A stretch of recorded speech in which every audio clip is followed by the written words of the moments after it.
Hello, hello, hello, and the warmest of welcomes to today's video. For those who haven't seen my face before, hi, I'm Nick, glad to have you here. Those who have seen my face before, thank you so much for joining me again. Hope you enjoy my videos. I put out videos roughly 2 to 3 times a week on a range of different topics, anywhere from fashion, slightly more personal topics. So if that sounds like something you'd be interested in, please do head down, hit subscribe, and turn on the notification bell. I love chatting with you all. I'm all about living life loud, and what that means to me is being your authentic self, being proud to be you, and just celebrating who you are. Celebrating yourself, and of course, celebrating others. Come and say hello. Say hello. Have you just been having a little nap in the window? She absolutely loves it when it's sunny because it means that she can go and sunbathe in the window. Yes.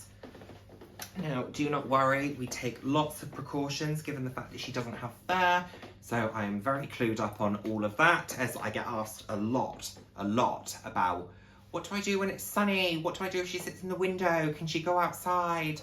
You know, she doesn't go outside unattended, but she can go outside with me, so, you know, we take the necessary precautions. So anyway, that's not what we came here to talk about.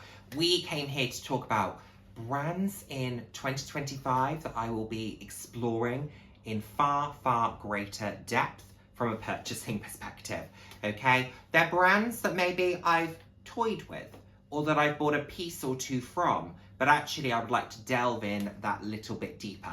I did a video similar to this in 2024. I think a few of them I kind of knocked off by getting one piece.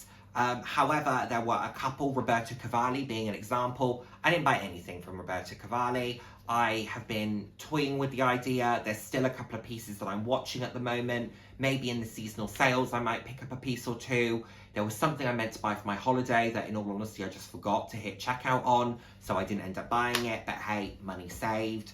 So these are the brands that I would really like to explore in a little bit more depth, whilst also still, of course, keeping an eye on the brands that I normally love to shop from. You know, your Longchamps, your Mulberries, Kurt Geiger. I've been enjoying Prada on the pre-loved market, you know, recently. I'm always up for looking at another piece with some Gucci canvas. So those are the pieces that I am thinking. Those are the brands that I still, of course, will continue to think about, but just whether or not I buy, who knows, depends on if the mood strikes me, if the budget allows, all of that good stuff. Now, the first one is one that I talk about a lot, and I bought my first piece this year, which was just the most simple piece you could buy from the brand, and it was Moschino. I bought the black Moschino t-shirt, which I love, and I wear a lot, and I would like to buy more variations of that logo tee, but I would like to buy more from this particular brand.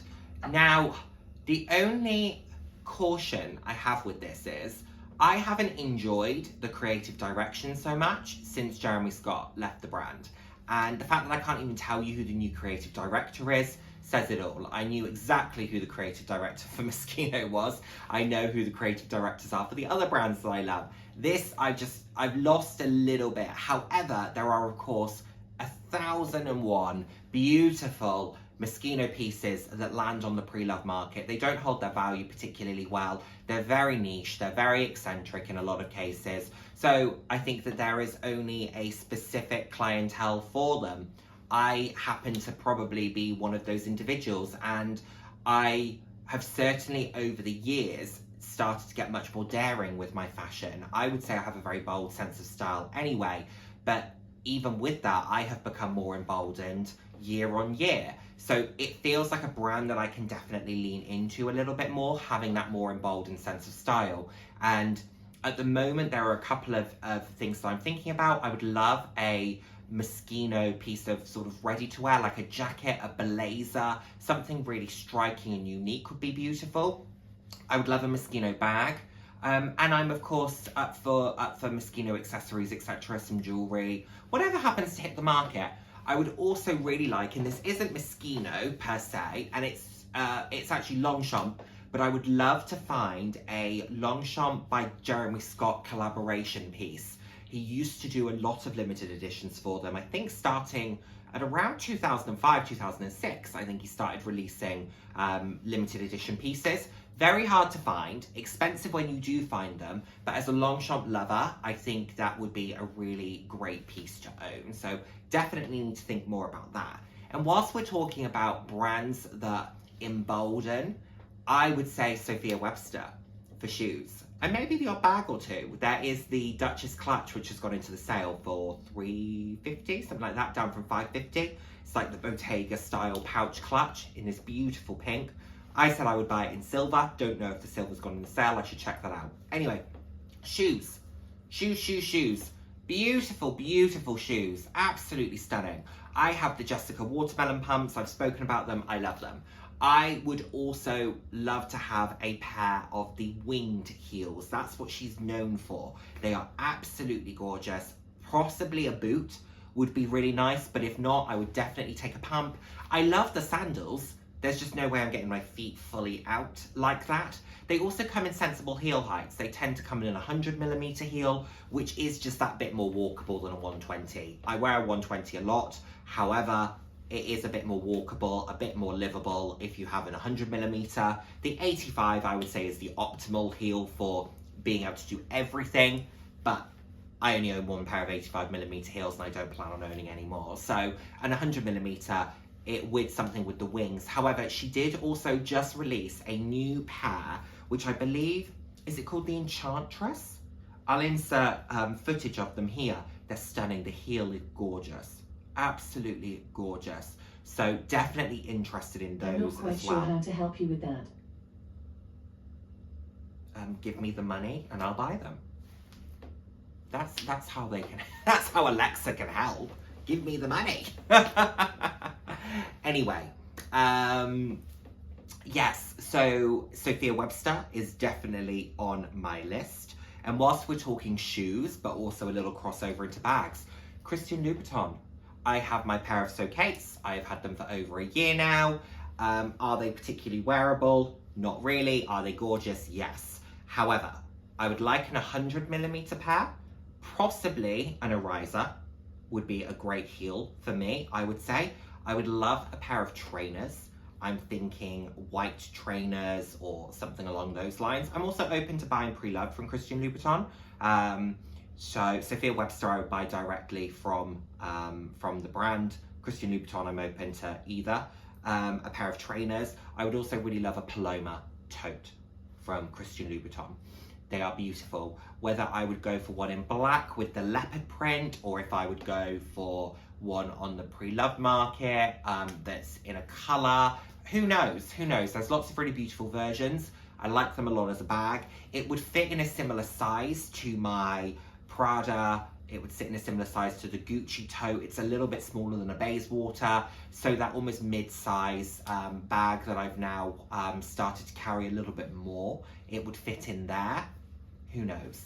Let's have a think. But yeah, definitely an 100mm pair of Louboutins, heels, pair of trainers, and a Paloma toe would be fantastic. You can tell I'm just all about whimsy and sort of emboldenment for this particular list because Lulu Guinness is another.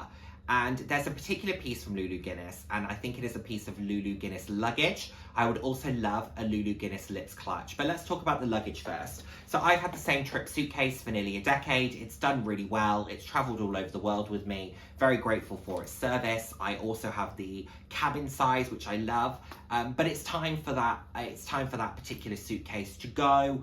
And I think, what can I replace it with? I've been looking at the Lulu Guinness sort of lips suitcases for quite a long time now. They come out in a few colours. They always hit the sale. So I think maybe it's time that I buy one of those and try one of those. They're not ridiculously expensive and they're nice pieces and they're a little bit different. And to be honest, you also don't see them that often on the luggage carousel when you're waiting for your bag, particularly when you've got a piece like a Trip that a lot of individuals own because they're sturdy, great price point.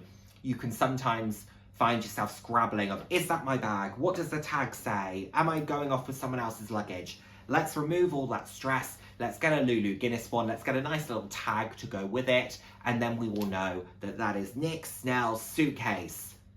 That's what we're doing it for. Also, the lips clutch. Very, very nice, very fun, very whimsical, a bit of an art piece, a bit of fun.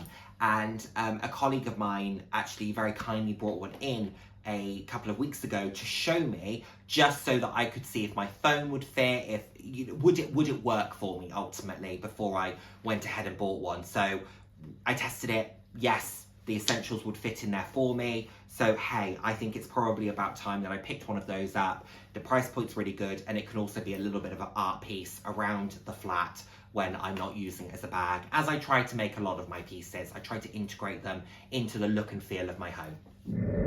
And last but by no means least, a brand that I have slowly been building into and toying with, Versace. It started when I bought my Avitas platforms. I've then bought that tote. I'm starting to build into Versace. I'm starting to really, I've always loved and appreciated the brand, but I'm now starting to figure out the pieces that I'm enjoying and that I'm wanting. Also, the Bicester Village outlet, you can get some incredible deals. So definitely going to be keeping an eye out to make the most of those. There was a pair of boots in there last time that unfortunately were just one size too small. Otherwise I would have been buying them. They were incredible. But I will definitely be buying more from Versace. I would love a Versace kind of tote style bag, but not a long shoulder tote, more like a book tote style. I would love a pair of Versace earrings, like the Medusa head crystallized earrings. I'm just realizing now I'm not wearing earrings. So maybe some jewelry, a ring or something along those lines.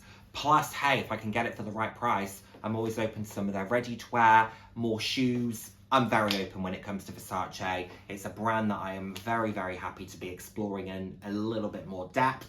I know it's not for everyone. I know it's a little bit loud, a little bit gaudy. I know a lot of individuals will look at brands like Valentino instead, which is absolutely stunning, but I definitely feel like Versace is probably more my vibe and personality when it comes to style versus something like a Valentino. Also, the price point of Versace, I've said before, I find to be more reasonable than some of the other high-end designer brands. So that's where I'm at. So those are the brands that I'm thinking about, everyone. What are you thinking? Another one that I know I didn't really delve into that I said I wanted to was Alexander McQueen. That's fine. I'm okay with sort of striking Alexander McQueen off the list for now, with the exception of a scarf. I'd love a skull scarf. But outside of that, I'm okay. I think this list is pretty comprehensive, will stand me in good stead for 2025. And given the fact that I'm not looking to spend as much this year, or in 2025 as I did this year, 2024, on high-end pieces, I think I've got enough to be working with. Thank you so much as always for watching. I look forward to seeing my next video. Take care, everyone. Bye now.